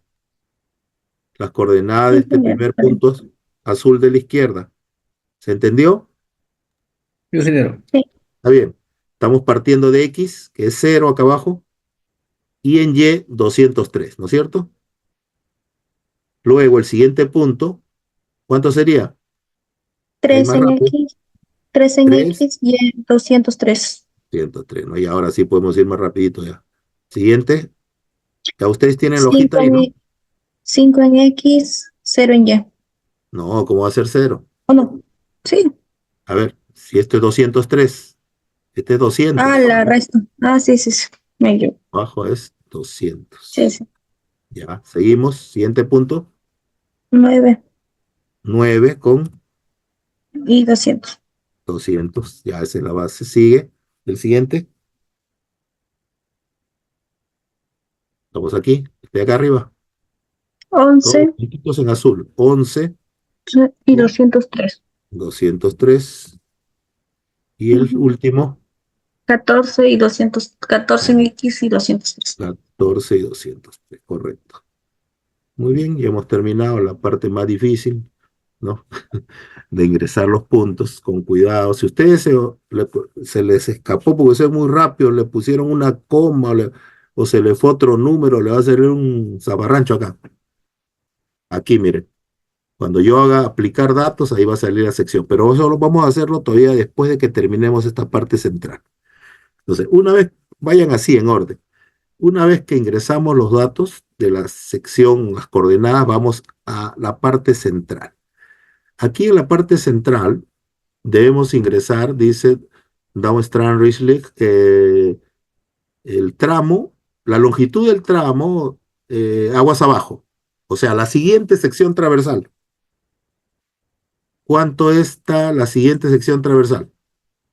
A ver, si le damos una leidita al ejemplo, dice, el ejercicio consiste en el diseño de un canal como se muestra en la figura 1, acá está, de 3 tramos revestido de concreto en el fondo y albañilería de piedra en las paredes, ¿no? O sea, en las planicies. Con un coeficiente de rugosidad, si no les dieran el coeficiente, ustedes van a la tabla, ¿no es cierto? Y obtienen los coeficientes. Bueno, yo aquí para facilitar ya les estoy dando los coeficientes. 0.015, 0.035 respectivamente. Tiene una pendiente de 0.11% y conduce un caudal de 26 y 57 metros sobre segundo para los periodos de retorno de 50 y 100 años respectivamente. Se supone que este dato ya ustedes lo han calculado anteriormente. Cada punto de la figura 1 indica las estaciones, cada punto es una estación o una sección de cada 120 metros considerar flujo supercrítico, dice, ¿no? Bien, entonces, si a mí me preguntan acá, ¿cuál es? Ingrese aquí la siguiente sección transversal, la distancia, ¿a qué distancia está la siguiente sección? La siguiente sección, mire, hemos entrado a 120. 21.300. La 21.200, ¿a qué distancia está? Aquí, las estaciones del 120, canal ingeniero. son cada 120 metros, ¿correcto? Entonces aquí, perdón, aquí no, aquí arriba, ingresamos 120, 120, 120. Ahora ustedes dirán, la pregunta es, ¿por qué vamos a ingresar tramos, o sea, distancias iguales, ¿no? ¿Y por qué me permite ingresar tres valores? Entonces, esa es una bondad del GENRAS. ¿Por qué? Por esto de aquí. Porque ustedes y yo hemos dibujado un tramo recto, ¿no es cierto? Entonces, si es un tramo recto, todas las distancias son iguales. Ahora, ¿qué cosa significa LOB? Significa LED overbank, o sea, planicie de inundación izquierda. Channel es el canal central. Y ROB sería Right Overbank, o sea, la planicie derecha. Entonces, miren, a veces ustedes van a ver tramos que son curvos, ¿no es cierto? El río es sinuoso. Entonces, cuando eso suceda, esto de acá va a comenzar a ponerse sinuoso. Pero ¿cómo se pone sinuoso? En la medida que ustedes ingresen distancias distintas aquí. ¿Cuándo sucede eso? A ver, vamos a hacerlo. Aquí nomás lo voy a dibujar en este mismo, de ahí lo borro, ¿ya? A ver, un poquito para ponernos en contexto. Entonces, el tramo que estamos nosotros analizando, a ver cómo lo hago acá nomás chiquito, es recto, ¿no es cierto? Entonces, si esta es la sección transversal y esta es la segunda, entonces acá hay 120, 120 y 120. En el channel, que es la parte central, vamos a suponer que este es loft over van, o sea, la margen izquierda, ¿no? Y esta que sea la margen derecha, right over back, ¿no? Entonces, ¿qué significa? Que el flujo, ¿cómo está yendo? El flujo va en este sentido, ¿no? El caudal va en este sentido, ¿no es cierto? Para que este sea la margen derecha y esta sea la margen izquierda, el caudal va en este sentido. Siempre las márgenes se determinan de acuerdo a cómo va el flujo. Por ejemplo, ahora voy a hacer otro ejemplo, voy a hacer una curva. Oh, ya me malogré. Vamos a borrar esta parte de acá. Ya, entonces, vamos a tener más cuidado. Listo. Ahora ya no es tramo recto. Entonces aquí tengo, aquí y acá tengo la otra sección. Entonces, ahora lo voy a hacer al revés para que ustedes lo recuerden. Ahora el agua va a ir en este sentido. ¿Cuál sería la margen izquierda y cuál sería la margen derecha? Aquí quedaría la margen izquierda, ¿no es LOV, cierto? Claro, muy bien. Y aquí quedaría la margen derecha. ROV. Es correcto. Listo.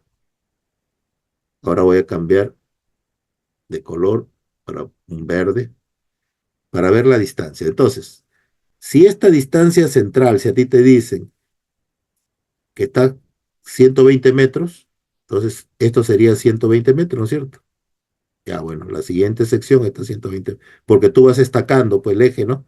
Cuando dibujas el emplante del canal y estacas cada 120 metros, por lo tanto este eje es central, ¿va? Pero ¿qué pasa con esta distancia que está acá en la margen izquierda?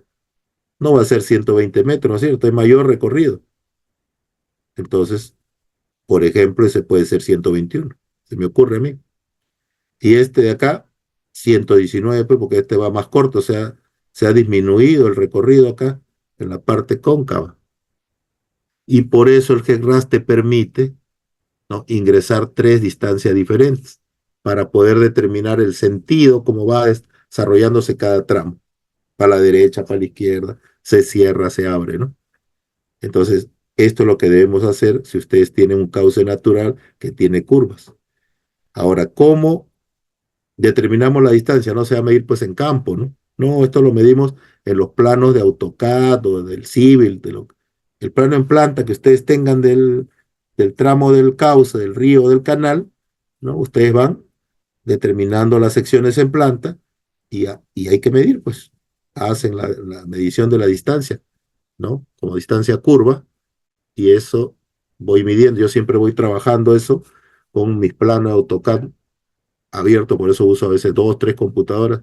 En uno tengo el plano, en otro tengo el software, en otro tengo los cálculos, ¿no? Y entonces voy midiendo ahí y voy vaciando los datos, ¿no? Vaciando los datos. Entonces, para eso sirven, y esta es la forma como se ingresan, cómo se determinan los datos para estos primeros 3 casilleros, ¿ya? Que es la distancia a la siguiente sección transversal. Ok, listo. Ahora vamos a ingresar los valores del n de Manning, te dicen acá. Entonces, ya me los dan, ¿no es cierto? ¿Cuánto es?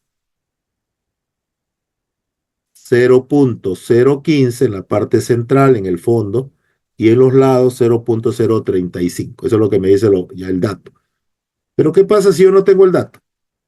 Yo he ido a campo, me olvidé, pero sí me acuerdo que el canal tenía vegetación o no tenía piedritas, no sé. Para eso están las fotos, pues la filmación. Entonces yo pico aquí donde está ese símbolo de interrogación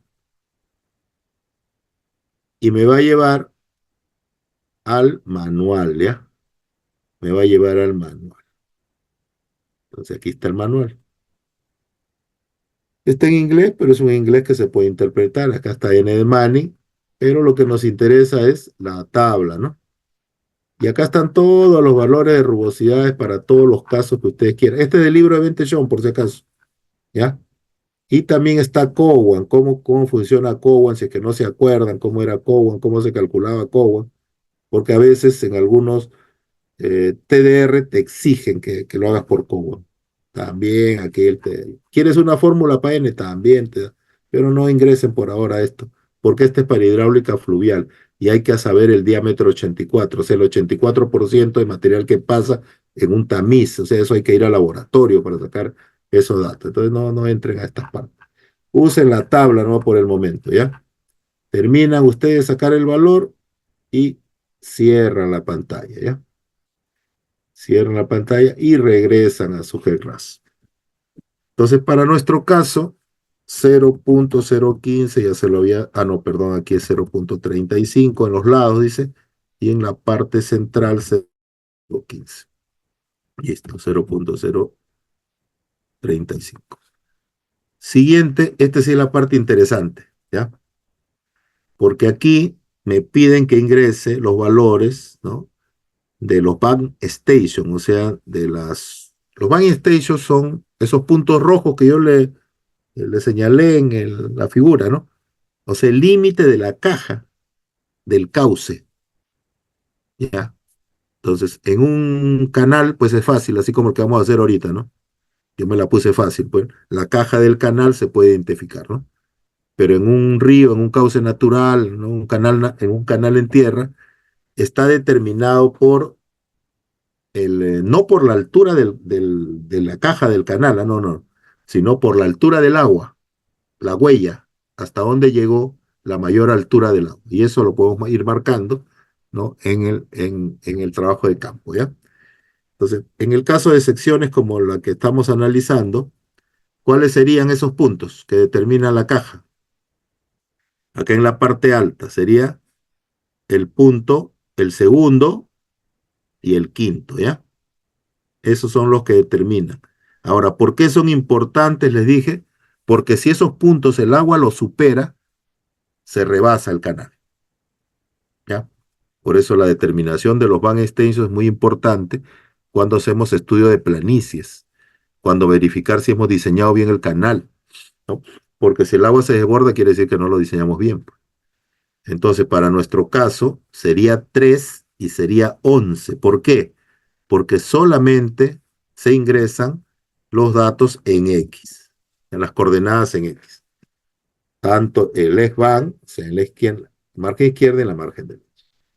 Finalmente, ingresamos los coeficientes de expansión y contracción.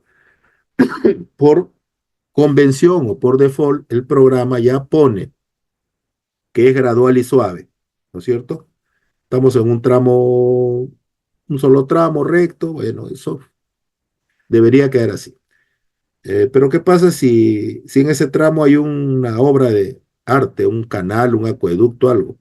¿O qué pasa si ustedes se dan cuenta que se estrecha y, o sea, y hay una irregularidad y hay una contracción enorme, una expansión enorme? Entonces, para eso también igual, pican acá el signo de interrogación, nuevamente los va a llevar al manual, pero esta vez lo va a llevar a la tabla de coeficientes de contracción y expansión. Y aquí está, cuando no hay transición menos cero, esta es la que les ha colocado, transiciones graduales, cuando está alguna obra de arte, especialmente puentes, 03 y 05, y cuando hay transición abrupta, 06 y 08. No hay más, ¿ya? Solamente esas tres opciones. Entonces regresemos. Entonces eso lo dejamos tal cual. Y ahora sí, cuando ya hemos terminado, se supone que ahí hemos terminado una sección transversal correctamente. Aquí, aplicar datos. Picamos ahí y ya aquí a la derecha sale la sección con todos los datos que le hemos ingresado. Y ven ahí los dos puntitos rojos, ahí están, pues son los que nosotros hemos determinado. ¿Cómo se van a dar cuenta que lo hicieron mal? Porque le va a salir todo distorsionado, no le va a salir igual, porque algo acá les falló. En algo se equivocaron por alguna razón, ¿no? Nosotros mismos nos pasa porque lo hacemos rápido, a veces no son bastantes secciones, pero después hacemos un control de calidad. Muy bien, entonces, en el caso de ustedes ahora para la práctica van a hacer sección por sección, ¿ya?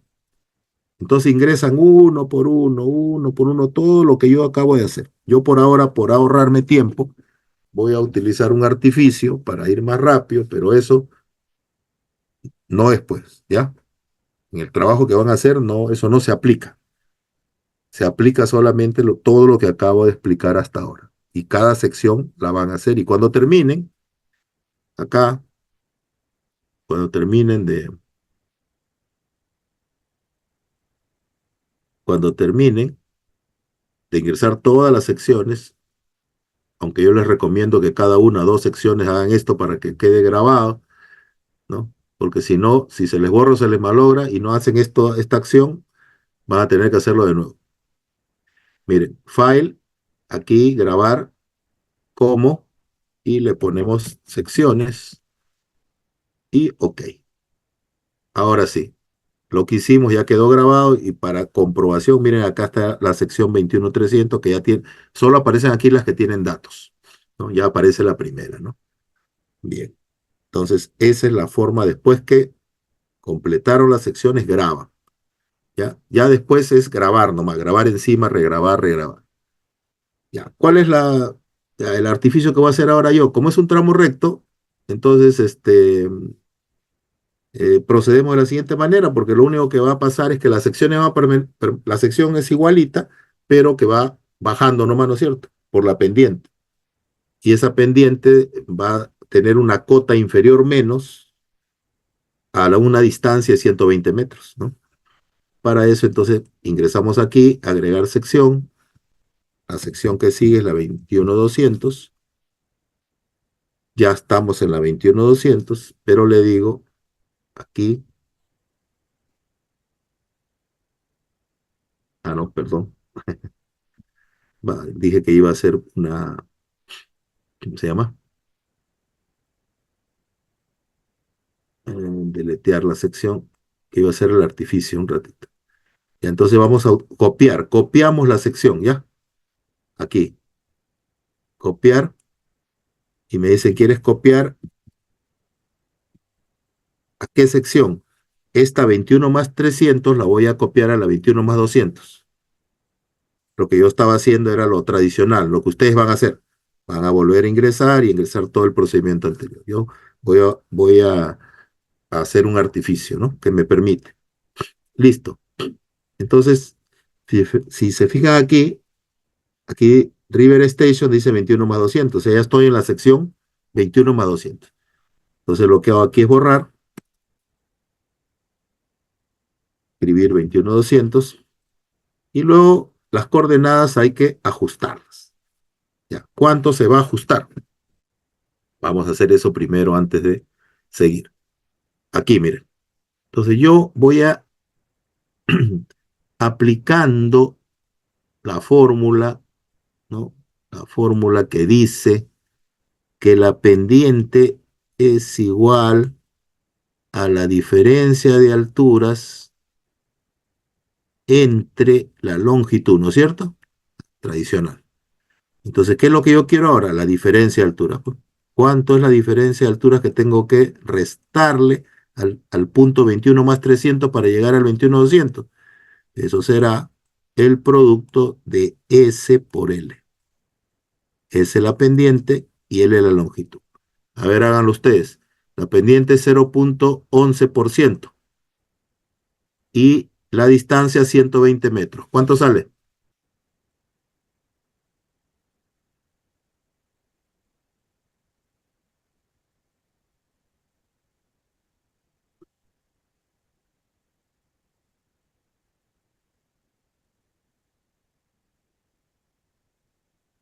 ¿Cuánto salió?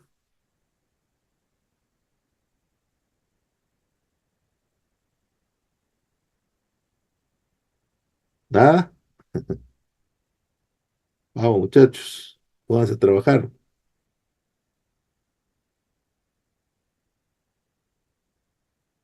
A ver, ¿quién lo tiene?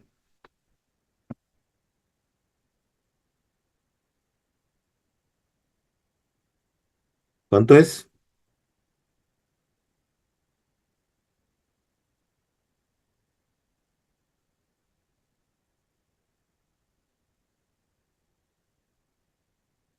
Muchos se demoran, ¿ah? 0 punto, ¿cuánto? 232. 132, ¿no es cierto? Que es 0.11 entre 100, ¿no? Que es por ciento, por 0.11% es 0.11 entre 100 por 120, ¿no? 0.132, ¿ya? Listo.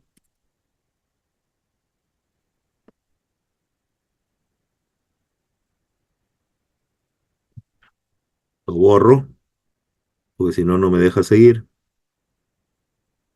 Deja seguir, si no, con gusto lo dejo, pero ahí está grabado, ¿ya? Está grabado. Ya está, ahora sí. Muy bien. Entonces, hay que restarle 0.132. Entonces vamos aquí, opciones, ajustar elevaciones, menos 0.132. ¿Ok? Y automáticamente ajusta la elevación porque los puntos en X van a ser los mismos, ¿no? Porque tengo una sola sección. Pero ese es un artificio cuando sucede esto, nada más, ¿ya? Para avanzar un poquito más rápido. ¿Listo? La siguiente sección está también a 120. Por lo tanto, no hay nada que cambiar. El revestimiento es el mismo, los van extension lo mismo, igual, todo igual. Aplico datos, ya tengo la siguiente sección. Ahora sí, más rápido, ¿no es cierto? Vamos copiando a la 21 100, ¿no? Ok, listo. Escribimos aquí 21 100. Vamos acá, ajustamos datos. ¿Cuánto? Menos 0.132. Ya está, aplicamos. Y finalmente nos vamos a la última, copiamos, sería 21000, ok,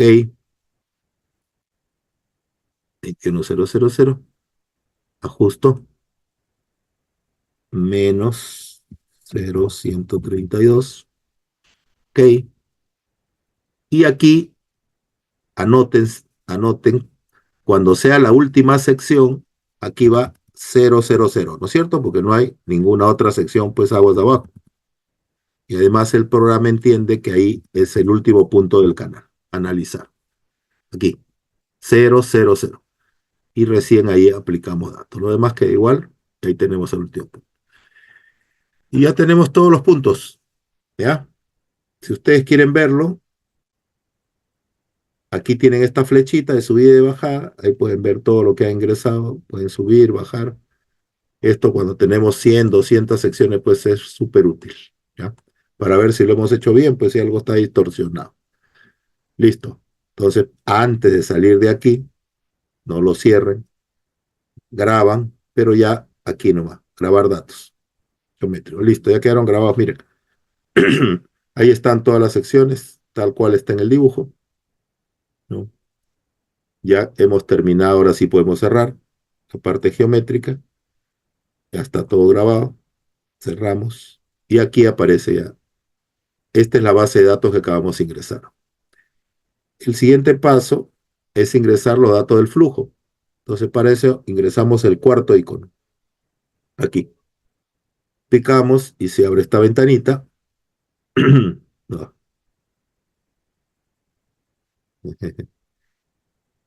Vamos a cerrar esto. El manual, abrí el manual. Que yo quiero mover esto, pero qué complicado es. Acá no me deja. Acá abajo lo voy a poner. Ya, ahora sí. Ahora sí, nos vamos acá. Entonces, aquí en esta ventana se ingresan los datos, dijimos de caudales y las condiciones de contorno. Bueno, sobre los caudales no hay nada que hablar, hay que ingresarlos nomás. Entonces aquí, como ustedes le dije, se puede ingresar 25.000 perfiles máximos. Yo modestamente, para el ejemplo, voy a ingresar dos, ¿no? Le pongo Enter y acá abajo aparecen dos columnas. Y aquí ingreso los caudales, así de difícil. 26 y 57. Entonces acá sería 26 y acá sería 50. Ya están ingresados los caudales. El tema es ingresar las condiciones de control. Pero antes, solamente por cuestiones de costumbre, ya. Aquí pueden entrar a opciones, editar nombre de los perfiles y yo acostumbro ponerle aquí el periodo de retorno, ¿no? El periodo de retorno, perdón, a ver, pasó. ¿Qué sería? ¿Cuánto era? 50 y 100 años, ¿no? Entonces aquí, 50 años y aquí me está afectando el frío ya. Me está afectando el frío, ya voy a terminar ya. 100 años. Ah. Ahí está. Entonces ahí está el caudal para un periodo de retorno de 50 años 26, 100 años 57. Listo. Ahora aquí, Reach Boundary Condition, o sea, las condiciones de contorno, picamos, aparece otra ventana, esta es muy importante, y estas dos ventanas sí me la van a poner en el informe, ¿ya? Porque yo quiero saber qué hicieron ahí. Algunos me lo ponen chiquitito para no verlo y otros no lo ponen, porque como tuvieron complicaciones, entonces entiendan que. Y entonces aquí vamos a ingresar primero el tipo de cálculo que vamos a hacer. Para eso les he recordado toda esa parte de la hidráulica de canales, ¿no? Entonces aquí tenemos cuatro opciones. Cuando usted conoce la altura de la lámina de agua, que justamente eso es lo que queremos, ¿no? No lo sabemos. Pero ¿cuándo hago eso? Cuando ustedes me entregan un expediente ya calculado y yo quiero verificar, yo soy el supervisor de proyecto, ahí sí, ahí ya conozco eso. Entonces ingreso con ese valor y verifico. ¿Y qué es lo que calculo? El normal div, el tirante, ¿no? Verifico el tirante. Aquí lo que quiero calcular es el normal div, el tirante. Ahora, el critical, no tengo el tirante crítico, por lo tanto tampoco. Entonces, y este es el rating curve es cuando queremos, también hemos calculado y hemos obtenido, por ejemplo, un gráfico de tirante contra caudal, por decirlo, ¿no? O velocidad contra tirante, no lo sé, ¿ya? Entonces aquí podemos ingresar. Pero esas opciones, la primera y la última son cuando la segunda son cuando tenemos datos. Por lo tanto, la que les corresponde a ustedes es picar aquí, Normal Deep. Pican aquí y les va a pedir que ingresen unos datos aquí. El dato que se ingresa aquí es la pendiente. ¿Ya? El dato que se ingresa ahí es, anoten, la pendiente. ¿Cuánto era la pendiente? Ah, 0,11%, ¿no es cierto? Entonces, Ya. aquí ingresamos 0,0011, ¿ya? En decimales, ya no en por ciento, no en porcentaje. Ya estoy hablando como cubano ya. En porcentaje, ¿no? En porcentaje. Voy a cancelar por el momento porque voy a explicarles otra cosa antes de eso. Bueno, ya les expliqué. Se pica lo que vamos a calcular, que es el tirante normal, y se ingresa la pendiente en decimales. Ahora, pero quería explicarles esto, de aguas arriba y aguas abajo, ¿no? Entonces, ¿dónde se va a ingresar la pendiente? ¿En aguas arriba o en aguas abajo? ¿Tienen alguna idea? Esto depende del tipo de flujo del tramo o del canal que están analizando, ¿no? O del río. En el caso actual del ejemplo que estoy haciendo, y ya les puse, ¿no? Considerar flujo supercrítico, les he puesto aquí. Pero lo normal es que ustedes no lo sepan, ¿ya? Y cuando ustedes no lo sepan, ingresan la pendiente en ambos lados. Colocan el cursor ahí donde estoy, pican Normal Div, ingresan la pendiente. Luego ponen el cursor acá, pican Normal Div, ingresan la pendiente en ambos espacios, en ambos casilleros, aguas arriba, porque no lo conocen ustedes. Y el programa lo va a calcular. Pero ahora sabemos que tengo flujo supercrítico. Si tengo flujo supercrítico, ¿dónde se ingresarán los datos? ¿Aguas arriba o aguas abajo? Clase de hidráulica de canales, ¿ah? Secciones de control. Cuando el flujo es subcrítico, la sección de control es aguas abajo, ¿ya? Anoten eso. Eso no está escrito. Y cuando el flujo es supercrítico, se ingresa la pendiente aguas arriba. Entonces ponemos el cursor aguas arriba, ahora sí, picamos 0,0011. Ok, y ahí está, ya. Esa es la condición de contorno. Aquí es donde se decide, si ustedes se equivocan, sale cualquier cosa, ¿ya? Entonces tengan cuidado. Y esto sale de ese conocimiento teórico, ¿ya? Luego ponemos OK y luego aquí grabamos File, grabar datos del flujo, le pongo flujos, OK, ya está grabado, ya puedo cerrar. Y acá aparece, ya. Entraríamos al cuarto paso, que es el caso del plan. Para calcular el plan, nos vamos a este hombrecito que va a comenzar a correr, aquí, ¿ya? Porque este es en flujo permanente y el siguiente flujo impermanente o inestable, el siguiente es sedimentación y esta es calidad del agua. Ya estas son opciones, pues, ¿no? Que tiene el. Picamos esto y nos va a aparecer esta ventanita. En esta ventana, lo primero que yo debo fijarme es aquí a la izquierda abajo, que dice régimen de flujo. Y aquí debe coincidir con la condición de contorno. Si en la condición de contorno yo ingresé aguas arriba, porque ahí el flujo era supercrítico, entonces aquí el régimen de flujo debo decir supercrítico. Ahí está. Por default aparece subcrítico, pero ustedes tienen que cambiarlo, ¿ya? Y luego aquí en opciones, abren opciones y vamos a aquí critical dip, o sea, tirante crítico, para que cuando él calcule, me calcule también el tirante crítico, ¿no? Siempre que lo calcule, sí, le digo, ok, ya estamos. Y ya estamos listos para correr el programa, finalmente. Aquí en Compute, picamos y ahí están los resultados. se demoró 1.03 segundos. Claro que tengo pocas secciones, que he simplificado el asunto, ¿no? Pero antes nos demorábamos pues días y semanas en hacer estos cálculos. Entonces, como aquí normalmente cuando a veces uno comienza, le salen algunos errores, ¿ya? Eso va a salir en esta parte blanca de abajo. Pero lo bueno del GECRAS es que te dice el error y te dice la solución, o sea, te dice dónde está. En la sección tal tienes que hacer esto, te dice, te has equivocado, ¿no? De entrar la sección, en la coordenada, o has puesto mal el, la rugosidad, o ingresaste mal la distancia, algo que hiciste mal, él te lo dice. Lo que hay que hacer es cerrar, regresar a esa parte, abrir, ya les he indicado cómo se corrige, corrigen y después de corregir, aplicar datos nuevamente para que lo grabe y después grabar. Y una vez que corrigieron todo, grabaron todo, nuevamente llegan a esta parte y lo vuelven a correr, ¿no? Y debe salirles en blanco.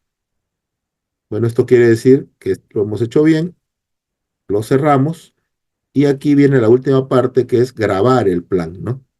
Entonces, grabar plan, está bien plan uno, ok, sí le digo, sí a todo y listo, ya grabó el plan. El plan quedó grabado, por lo tanto ya con eso terminé. Cierro y ahora sí entramos a la última parte que son las salidas, ¿no? Entonces aquí vamos a la primera. Ahí está. Muy grande, muy grande. Voy a agrandarlo un poquito nomás más para que ustedes lo vean. Todas estas secciones son editables. Acá hay una opción, perdón, acá en File, File, copiar, copiar el dibujo. Wow,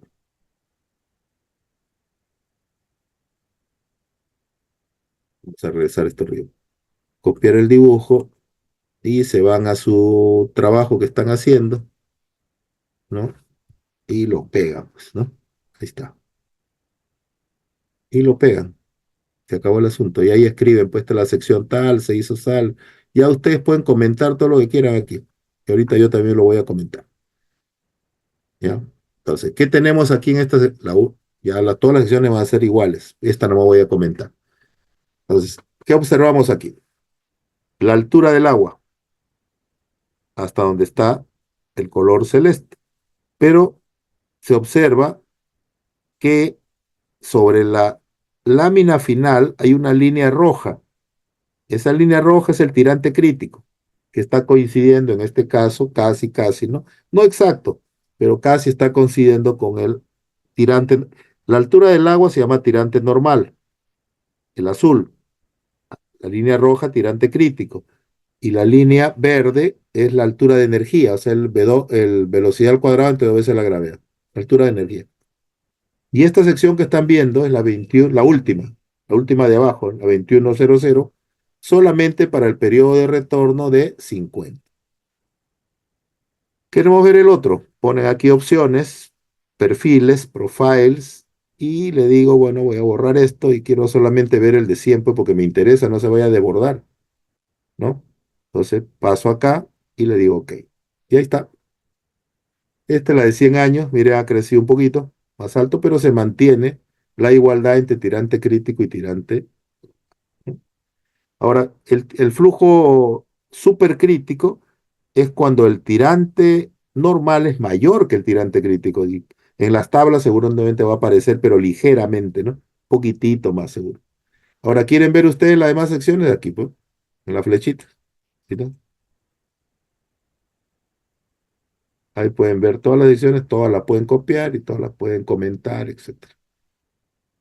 Ahora, ¿quieren ver los dos? Porque quiero hacer un comparativo. Limpio, paso la de 50, paso la de 100 y le digo, ahora que aparece, y ahí aparezcan los dos, ¿no? Siempre va a aparecer la más pequeña en azul, en celeste, y acá arriba igual pueden ver todas. Listo. También pueden ver el perfil que se va a presentar, ¿no? Nos salió bastante regular, miren. Es el perfil del tramo. Ahí está la pendiente, están los puntos que yo ingresé. ¿Qué más pueden ver? Lo que les señalé, ¿no? Que podían ver una vista isométrica también, ¿no? Claro, acá sale bastante simple porque, claro, no hemos ingresado grandes cosas, ¿no? Y aquí ustedes pueden mover esto, arriba o abajo, como lo quieren visualizar, no sé, lo quieren voltear para el otro lado, no sé, ahí pueden ver así, en planta, quieren ir mirándolo de costadito, y ahí uno puede, es para cuestión solo visual.